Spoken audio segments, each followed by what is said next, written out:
Students. So in this video, I'll be discussing about atomic mass unit.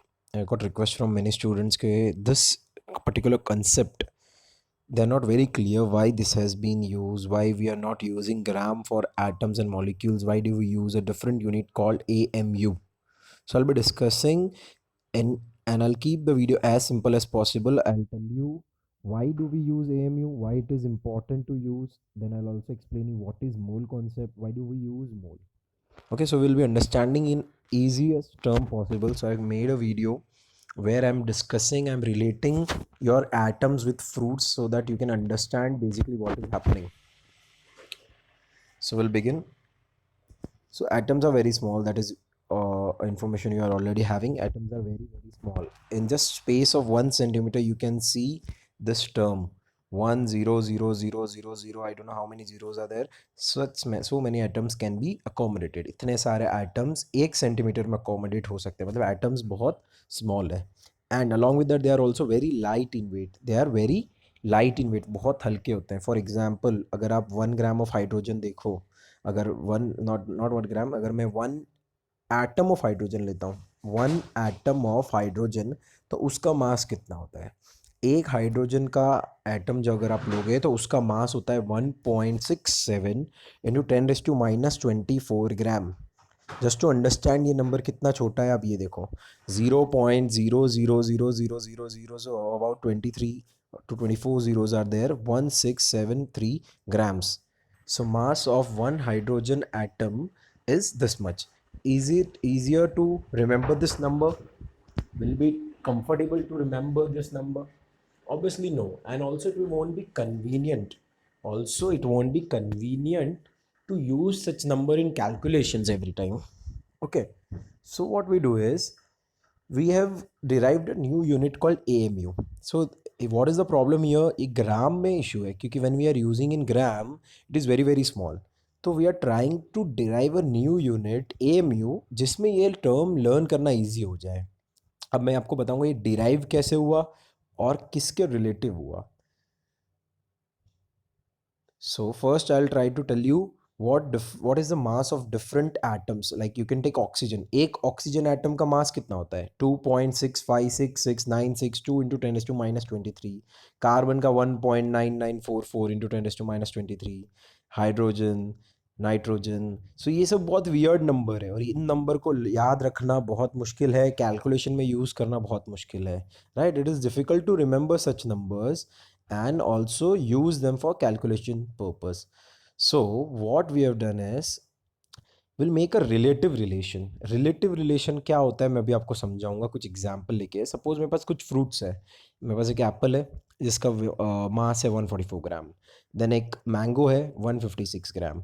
Then एक pair है 192 grams. Then एक pineapple है 288 grams. अब आप सोचो, you are in first second और third standard. In that particular standard, even this number was difficult for you to remember. कि apple 144, mango 156, pear 192, pineapple 288. बहुत weird से नंबर है, इनको याद रखना थोड़ा सा मुश्किल हो जाता है और आपके चांसेस होते हैं आप कैलकुलेशन एरर्स कर दो. सो हम क्या करेंगे, इनमें से किसी एक को स्टैंडर्ड ले लेंगे.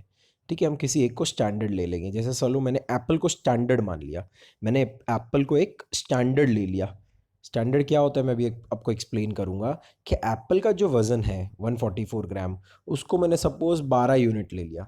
कितना ले लिया? 12 यूनिट्स. ये 12 यूनिट्स ही क्यों लिया? बिकॉज ये इससे बराबर डिवाइड हो सकता है. 144 12 से एग्जैक्टली डिवाइड हो सकता है. तो इवन साइंटिस्ट ने, मैं आपको एक्सप्लेन करूंगा, कार्बन को स्टैंडर्ड लिया है. उसके पीछे एक रीज़न है. कार्बन को स्टैंडर्ड लेने के पीछे एक रीज़न है कि आपके पास एक प्रॉपर नंबर आए जिससे सब इजीली रिलेट हो पाए. वैसे ही सपोज मैंने यहाँ पे एप्पल को स्टैंडर्ड ले लिया. एप्पल का वेट था 144 ग्राम. उसको मैंने मेरे मन से 12 यूनिट्स ले लिया है. By trial and error method मुझे पता पड़ा कि ये अगर 12 लेता हूँ तो मेरा कैलकुलेशन सबसे ईजी बन सकता है. ओके, इसके पीछे कोई साइंटिफिक रीज़न नहीं है. इसके पीछे सिर्फ ट्रायल एंड एरर है कि साइंटिस्ट ने अलग अलग चीज़ों को स्टैंडर्ड लेके ट्राई किया तो उन्हें लगा कि अगर इस 144 को 12 यूनिट्स लेते हैं तो हमारे कैलकुलेशन ईजी होंगे. तो ये 144 ग्राम को आपने 12 यूनिट्स ले लिया. तो एक यूनिट की वैल्यू कितनी होगी? ये 12 अगर डिवाइड में भेज देंगे, यहाँ से 12 अगर डिवाइड में चला जाएगा तो एक यूनिट की वैल्यू आ जाएगी. 12 अगर डिवाइड में चला गया तो 144/12. तो एक यूनिट का हमारे पास क्या वैल्यू आ गई? 1 यूनिट आ गया 12 ग्राम. अगर 12 यूनिट 144 ग्राम है तो एक यूनिट 12 ग्राम। अब ये आपको याद रखना है कि एक यूनिट आपने फिक्स कर लिया है 12 ग्राम है, ये यूनिट आपने मन से लिया था, अब आपने फिक्स कर दिया है कि एक यूनिट 12 ग्राम्स है, एक यूनिट 12 ग्राम्स है। वो कैसे मिला, हम लोग ने जो एप्पल का वेट था उसको 12 से डिवाइड किया। तो वैसे ही अगर मैं हर फ्रूट के वेट को या जो मास है उसको 12 से डिवाइड करूंगा तो मेरे को सबके लिए यूनिट्स मिल जाएगा। मैंने यहाँ पे 144 को 12 से डिवाइड किया तो मुझे एप्पल का मिल गया। वैसे ही आपके पास यहाँ मैंगो है, मैंगो को भी 12 से डिवाइड करो तो मैंगो का यूनिट्स मिल गया। पाइनएप्पल है 288, उसको भी 12 से डिवाइड करो तो 24 यूनिट्स मिल गया। फिर पेयर है 192, उसको भी 12 से डिवाइड करो तो 17 यूनिट्स मिल गया। अब थोड़ा इजी हो गया लर्न करने के लिए। एप्पल के लिए आपको याद रखना है 12 यूनिट, मैंगो के लिए 13 यूनिट, पेयर के लिए 17 यूनिट, पाइनएप्पल के लिए 24 यूनिट। छोटा हो गया, नंबर्स छोटे हो गए और ईजी टू लर्न हो गए। ओके, 12 13 17 24 थोड़े छोटे नंबर है तो थोड़े ईजी हो गए लर्न करने के लिए। और आपको साथ में यही याद रखना है, क्या याद रखना है आपको साथ में, कि आपका एक यूनिट 12 होता है। आपका एक यूनिट 12 होता है, तो जब भी आपको कन्वर्जन करना है वो इजीली फिर से कन्वर्ट हो जाएगा। जैसे पैर है, आपको मालूम है 17 यूनिट उसका वजन है और एक यूनिट 12 ग्राम का होता है, तो अगर आप 17 × 12 करोगे वापस 192 आ जाएगा। So it is very easy to convert, आपको जब कन्वर्ट करना है वापस कन्वर्ट हो जाएगा। I hope I have given you idea कि वॉट वी आर डूइंग। मैंने क्या किया, मैंने बहुत सारे फ्रूट्स थे, उनमें से किसी एक फ्रूट को स्टैंडर्ड लेके उसको यूनिट्स, कुछ फिक्स यूनिट्स रख लिया एंड बाकी सबको उसके रिलेट कर दिया। मैंने बाकी सारे फ्रूट्स को उसके साथ रिलेट कर दिया so that it becomes easy to remember. Okay, pineapple 24 units हो गया, बहुत इजी टू रिमेंबर है। मैं ये भी बोल सकता हूँ पाइनएप्पल 24 है, एप्पल 12 है, तो मैं ये बोल सकता हूँ कि pineapple is twice of apples weight, right. Pineapple double है मास में। सो ये रिलेशन आपके माइंड में जल्दी सेट होगा। मैं अगर अभी आपको पूछूंगा कि आपको यूनिट्स बताने तो आप जल्दी से बता पाओगे, यस 12 13 17 24। लेकिन आपको मगर मैं मास पूछूंगा फ्रूट्स के 156 192 288 144, still it will be difficult to remember. I hope your understanding. ये हमने रिलेटिव रिलेशन बनाया। अब देखते हैं हम वापस, ये तो मैंने एग्जाम्पल एनोलॉजी ली थी फ्रूट्स की। अब now will go back to our atoms. So हमारे पास suppose oxygen, carbon, hydrogen, nitrogen है। सबके एक एटम का मास हमारे पास है, ठीक है। ऑक्सीजन का दिया है, कार्बन का दिया है, हाइड्रोजन का दिया है, नाइट्रोजन का दिया है। अब जैसे मैंने एप्पल को स्टैंडर्ड लिया था, देखो मैं कार्बन को अगर स्टैंडर्ड लेता हूँ, मैंने कार्बन को स्टैंडर्ड लिया, मैंने एप्पल के मास को 12 यूनिट्स लिया था, वैसे ही सपोज मैंने कार्बन के मास को भी इक्वल्स टू 12 यूनिट्स लिया। ओके, फिर मैंने एक यूनिट की वैल्यू फाइंड करी थी, मतलब मुझे ये 12 को, यहाँ जो 12 है इसको डिवाइड में भेजना पड़ेगा। इस 12 को अगर डिवाइड में भेजता हूँ तो क्या हो जाएगा, पहले तो ये जो नंबर है एज इट इज़ यहाँ पे रहेगा, ये 12 डिवाइड में आ गया। ओके, 1.9944 इंटू 10⁻10⁻23 अपॉन 12, तो वो 1 यूनिट की वैल्यू आ गई। अगर आप इसको डिवाइड करोगे रियल में तो आपके पास एक नंबर आ जाएगा। सो वो नंबर क्या आया, if I am dividing this numbers, मेरे पास आया 1.66 इंटू 10⁻24 ग्राम 1 यूनिट। जैसे मेरे पास फ्रूट्स के केस में एक यूनिट आया था 12, मेरे पास क्या आया था, एक यूनिट 12 ग्राम। वैसे ही मेरे यहाँ पे एक यूनिट क्या आया, 1.66 इंटू 10⁻24 ग्राम। ठीक है, ये एक यूनिट, इसी एक यूनिट को हमने नाम दिया है 1 AMU। साइंटिस्ट ने इसी को नाम दिया है 1 AMU। ठीक है, जैसे मैंने एप्पल वाला एग्जांपल लिया, वहाँ पे उसको इक्वल्स टू 12 यूनिट लेके एक यूनिट की वैल्यू निकाली, वैसे यहाँ पे मैंने कार्बन को इक्वल्स टू 12 यूनिट्स लेके एक यूनिट की वैल्यू निकाली। ये क्यों निकाली अभी आपको धीरे धीरे पता पड़ेगा। ओके, अभी आप वीडियो देखो आगे कि यही क्यों लिया आपको पता पड़ेगा, क्योंकि इसके बाद जब हम डिवाइड करेंगे हमारे पास एकदम होल नंबर्स आने लगेंगे। होल नंबर मतलब नॉर्मल नंबर। अभी ये कैसे नंबर है 2.6566, बहुत डिफिकल्ट लर्न करना। लेकिन अगर मैं बोलूँ नॉर्मल ऑक्सीजन का 16 आ जाए, हाइड्रोजन का 1 आ जाए, नाइट्रोजन का 14 आ जाए, फ्लोरीन का नंबर आ जाए, सबका अपना अपना अगर नंबर आ जाए, फ्लोरीन का क्या नंबर होता है, 9 होता है, राइट। तो अगर मेरे पास ऐसे सबके नंबर्स आ जाएं सो बहुत ईजी हो जाएगा लर्न करने के लिए। ओके, तो अभी मैं वही ट्राई करूँगा। मेरे पास एक AMU, ये एक यूनिट की वैल्यू आई थी 1.66 इंटू 10⁻24 ग्राम। कैसे आई थी वो मैंने आपको यहाँ शो किया, तो उसका आपने नाम दे दिया 1 AMU। अब मैं क्या करूँगा, जैसे मैंने उसमें किया था फ्रूट्स में, मैंने सबको, बाकी सारे फ्रूट्स को भी 12 से डिवाइड किया, वैसे ही मैं क्या करूँगा, ये जो मेरे पास यूनिट की वैल्यू आई 1.66 इंटू 10⁻24, सब के वेट को इससे डिवाइड करूँगा। जैसे अभी ये ऑक्सीजन अगर हम डिवाइड करके देखते हैं, ऑक्सीजन का मास है 2.6566, ये सर 692 इंटू 10⁻23। अगर इसको भी मैं इससे डिवाइड करूँ, एक यूनिट या एक AMU जो मेरे पास आया है उससे डिवाइड करूँ, तो पता है क्या आ रहा है, 16 AMU। एक नॉर्मल नंबर आ रहा है which is easy to remember. This all calculation which I am doing in this particular video you can check in your calculator. ठीक है, ये मैंने करने के लिए या फिक्स रखने के लिए नहीं, ये एक्चुअली कैलकुलेशंस है. एंड इनफैक्ट जो मास है oxygen hydrogen nitrogen, you can Google it, you will Google it, you will get the same mass. Okay, so देखो कितना ईजी हो गया. ये जो वजन था, अब अगर मैं इस यूनिट से डिवाइड कर रहा हूँ 16 आ गया. सिमिलरली हाइड्रोजन के लिए किया तो 1 आया. वाई? बिकॉज देखो ये 1.66 है, ये 1.67 है, तो आप डिवाइड करोगे तो अप्रॉक्सीमेटली 1.001 आएगा, 1.0001. सो आप उसको 1 अज्यूम कर सकते हो. सेम नाइट्रोजन के लिए कितना आएगा? नाइट्रोजन के लिए 14 आया. सो ये मेरे लिए कितना ईजी हो गया याद करने के लिए. आपका ऑक्सीजन हो गया 16, आपका हाइड्रोजन हो गया 1, नाइट्रोजन होगा 14. सो नाउ एक छोटा सा होल नंबर हो गया है याद रखने के लिए. और मुझे अगर कभी भी रियल मास निकालना है, अगर मुझे रियल मास निकालना होगा तो मैं इजीली निकाल सकता हूँ. मुझे मालूम है कि एक एएमयू कितना होता है. एक एमयू मुझे याद रखना है खाली. अब मुझे सबको पॉइंट में याद नहीं रखना है, एक एमयू याद रखना है खाली. 1.66 इंटू 10⁻⁻⁴ ग्राम्स, ये याद रखना है. ठीक है, फिर अगर सपोज मेरे को ऑक्सीजन का निकालना है तो मैं 16 इंटू ये नंबर करूंगा तो ऑक्सीजन का एक एटम का मास आ जाएगा. नाइट्रोजन का निकालना है तो 14 इंटू ये नंबर करूंगा तो नाइट्रोजन का मास आ जाएगा. समझ में आया कितना इजी हो गया है अब आपको.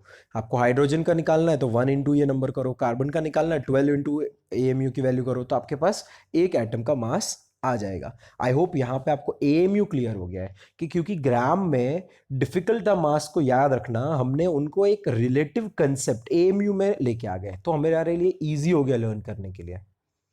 Okay, now will move to mole, कि मोल क्या होता है, और फिर मैं आपको बताऊंगा कि एएमयू और मोल में क्या रिलेशन है. मैंने यहाँ पे आपको एएमयू समझा दिया. एएमयू एक क्या चीज है, जैसे ग्राम होता है, किलोग्राम होता है, वैसे एएमयू भी एक वजन करने का यूनिट है.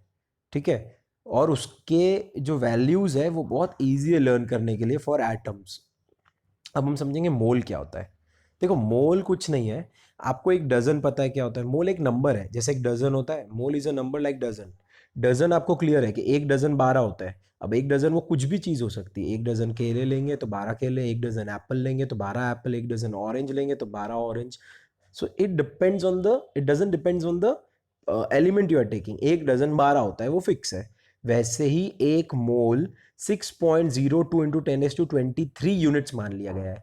मतलब अगर किसी भी चीज का 6.02 इंटू 10⁻23, ये 6.02 इंटू 10⁻23 कितना होता है? 60200000000, ऐसे आपको जीरोस लगाने 23 टाइम्स.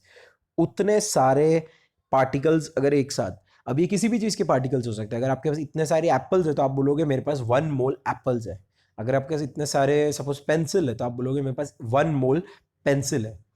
ये लेकिन इतना बड़ा नंबर यूज क्यों करना है? अब आप मुझे बताओ, क्या आप कभी 1 शुगर क्यूब या 1 सॉल्ट क्यूब, आप नमक का एक दाना या शक्कर का एक दाना खरीद सकते हो?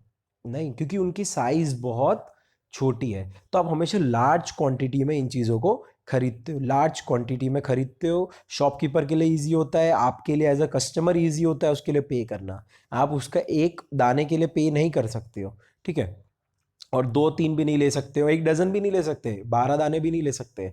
हमें बहुत ज़्यादा क्वांटिटी में लेना पड़ेगा. अगर आप दाने के बारे में सोचो तो एटलीस्ट थाउजेंड्स या 10,000 या लैक्स में आपको वो क्यूब्स दाने खरीदने पड़ेंगे. ठीक है, I hope this is clear कि हमें इतना बड़ा नंबर की क्यों ज़रूरत है. वैसे ही जो आपके एटम्स हैं वो भी बहुत छोटे होते हैं, वो बहुत छोटे होते हैं साइज में और वजन में भी. सो उन्हें भी हमें लार्ज क्वांटिटी में ही डील करना होता है. हम उनको एक एक या दो दो या एक डजन में डील नहीं करते, हमें एक साथ बहुत सारे चाहिए. तो हम कितने सारे लेते हैं? 6.02 इंटू 10⁻23. यही क्यों लेते हैं वो भी आप समझोगे, क्योंकि ये कुछ नंबर्स है जो आपका कैलकुलेशन ईजी बना देते हैं. ठीक है, ये आपका कैलकुलेशंस इजी बना देते हैं. अब समझो, अब हमारे पास एक मूल आ गए.